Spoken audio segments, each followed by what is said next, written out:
Good evening, folks. A somber atmosphere here in Assembly Hall for two reasons. Number one, it's 2:04 in the morning, and number two, IU just a while ago fell to Ohio State.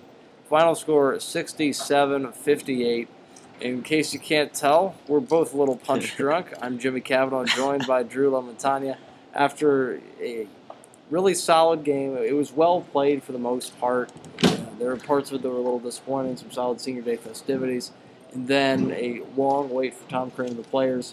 Drew, there are a lot of takeaways from this game. We might as well just start with the contest itself, how it was played. Opening up in the first half, Ohio State seemed to set the tone.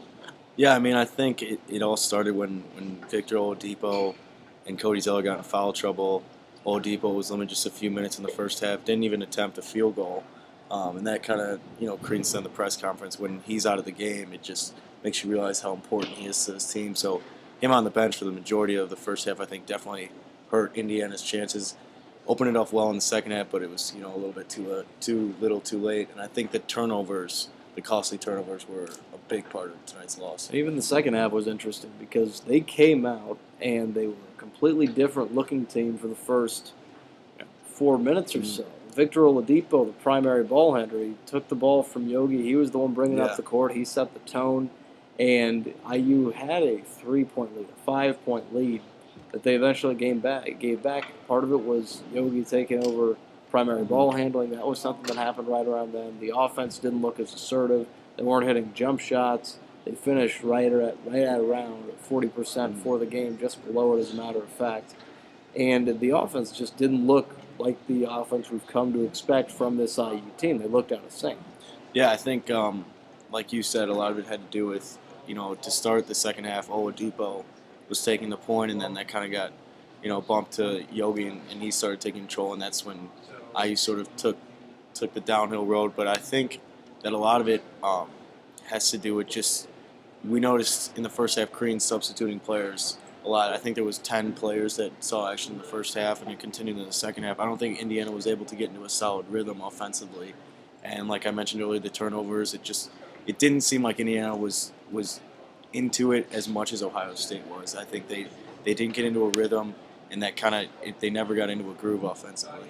Yeah, and to that point, they finish up. They lose the game by 9 points.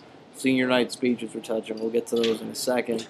But after that concluded, Tom Crean took the mic again and started talking about fans being able to say if they want. They bring out the Big Ten championship trophy. They bring out the hats. They start cutting down the nets. And it was a little weird after a loss. Definitely. How did you feel about that? Well, when I started seeing the hats, it definitely felt weird because, Indiana just coming off a loss on senior night. They had a chance to take home the Big Ten title as sole possession. And to see them put on the hats, it was a little bit weird. However, Tom Crean, as Tom Crean and Jordy and all them mentioned in the press conference, they did earn that. Regardless of tonight's outcome, they did earn a share of the Big Ten title for now. They have a chance to take it on Sunday at Michigan in Ann Arbor. But, they did earn that right to cut the nets and wear the hats. Yeah, it's bittersweet, but as Jordy said, they've worked hard all year long, and for the seniors for 4 years. So I think it was fitting. It felt like it was going to be a coronation where the fans come in and it's senior night. It doesn't matter who's in the way. No, they're not going to stop IU. Yeah. They're the number 2 team in the country at this point, and that's just not the way it played out.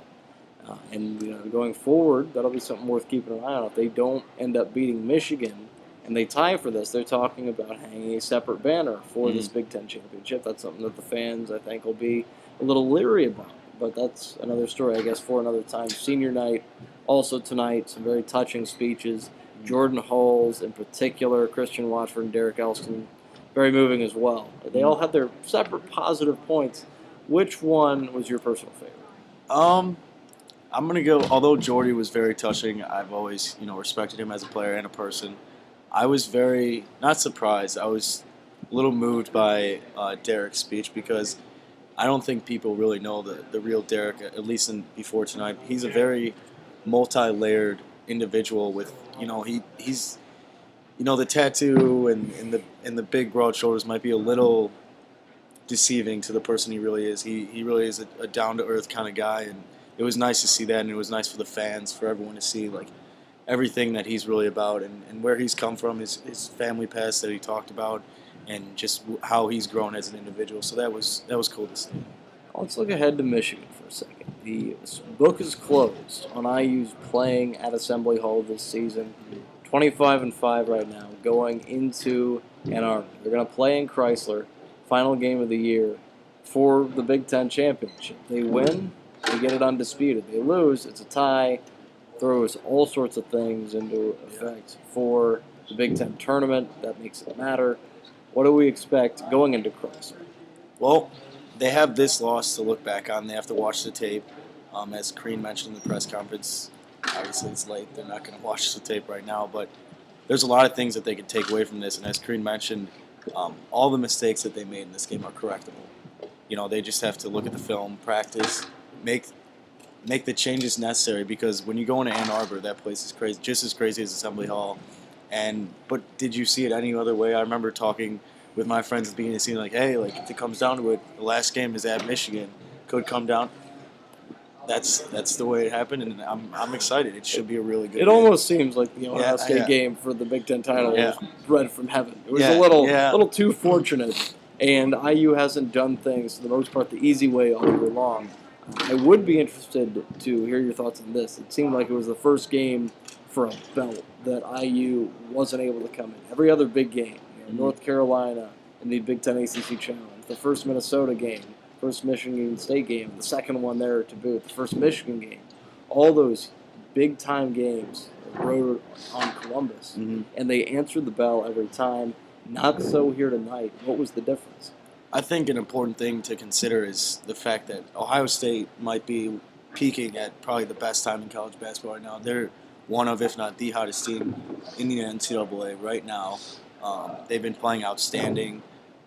It's not just Deshaun Thomas anymore. You had Aaron Kraft, who had a great game, other teammates chipping in, and they're playing smart basketball, and they're hitting their shots when they need to.